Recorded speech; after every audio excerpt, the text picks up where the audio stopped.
little fun talking a little college football, maybe a little pro football. Who knows, man?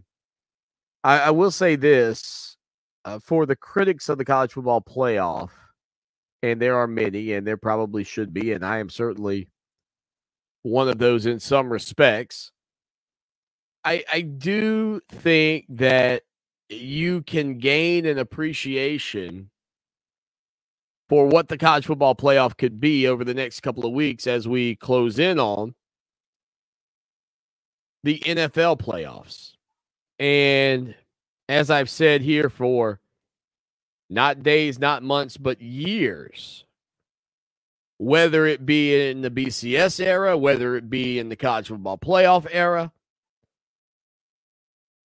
you can be a coach like Dabo Swanny, and you can have a stance that you think that the expansion of the college football playoff would water down the regular season. Like, you can get into all of that. But what you can't deny to me is that the NFL, and more specifically, the NFL playoffs work. Like, that is the thing that, to me, is the statement that is the only statement that you should have to make to anybody that is pro going back to a BCS two-team era where they play for the title. For whatever reason anybody would ever want to feel that way, there are some of you out there that do. And I would say, could you imagine if the NFL did that? You would say, no, that'd be crazy. You guys would tell me, Swanny, like, that's the thing. You put it in the context of another league and you go, that would be absurd for the NFL to just pick the top two teams and have them play for the Super Bowl every year. Well, why not? Why not? Does it water down the season for you? Or do you enjoy those late game or late season matchups where you got 3 or 4 teams around the league fighting for the final few spots to get into the playoffs? Which honestly waters it down more. Imagine 2 teams just running away from the rest of their divisions or the rest of their conference. And we know, well, there you go. Nothing anybody can do. They can't run them down now. I mean, that is the beauty of having a playoff that is larger than 2 or 4. This year, and again, out in the AFC, it would be a very tight race anyway for that last spot. But depending on the outcomes of, I guess, this weekend's games, I mean, you'd be looking at just saying, all right, well, Green Bay, assuming that they win their final game of the season. All right, Green Bay, it's going to be you and it's going to be the Kansas City Chiefs in the Super Bowl. Go get them. Now, some of you say, well, Swanny, that's what it's going to be anyway. And it might very well be. But there's nothing wrong with having an expanded playoff that is going to present multiple opportunities for lots of teams to get in. And the fact that over the final couple of weeks of the season, you had these games that meant a lot to several teams.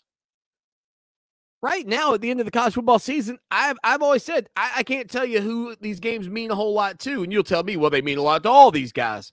No, what I'm saying is, if you're 15th in the country, currently, your last game of the season, outside of maybe being a rivalry game, outside of whatever, is not a game that has the magnitude that it would if that last game meant that you might move up into the top 12 if there were a 12-team playoff. Or however many teams you want to play it off. And again, the next time somebody says to you, I think that the BCS was the better way to do it, then ask them how it sounds if the NFL were to go to a BCS-style format. We're going to play all these games all year, all over the country, and we're going to let a computer pick the top 2 teams to play for all the marbles. You guys would say to me, that is ruining the NFL, Swanny. That ruins the entire postseason in the NFL. And I can't think of a person, not Zip Zero, Stingy with De Niro. None of you have ever called up or texted this show and said, Swanny, you know what the NFL needs to do? Contract the playoff. Take it down a little bit. They need to really streamline it down to 4 or 2. Not once.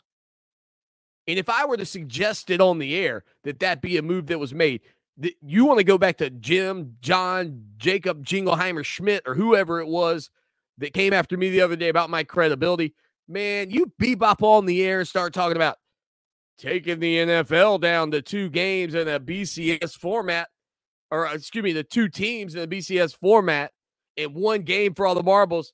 You guys would laugh me out of here. They ought to. You know what? If I ever actually suggest that on the air, the suits at iHeart ought to walk in. Well, they can't. You can't walk into my house. But they ought to email and be like, Swanny, you're out of here. No more. You're done. You can't come on the air with a clown take. Here you go, bozo. Here's your little clown nose. Now you're going to be on WGN in the morning, having some fun with kids, showing them ping pong balls or whatever that creepy clown used to do when I was a kid on WGN. Like, everybody was so excited when you got new channels. Like, yes, we got MTV. Like in Barnwell, when we got MTV, it's like a thing. I mean, when we got Subway, that was a thing. Yes, that didn't happen until 1995 when I was a senior in high school. Yes.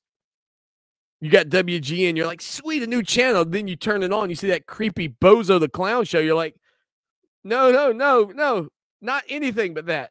Anything but Bozo Sports the Clown. Talk with Lawton Swan on Columbia.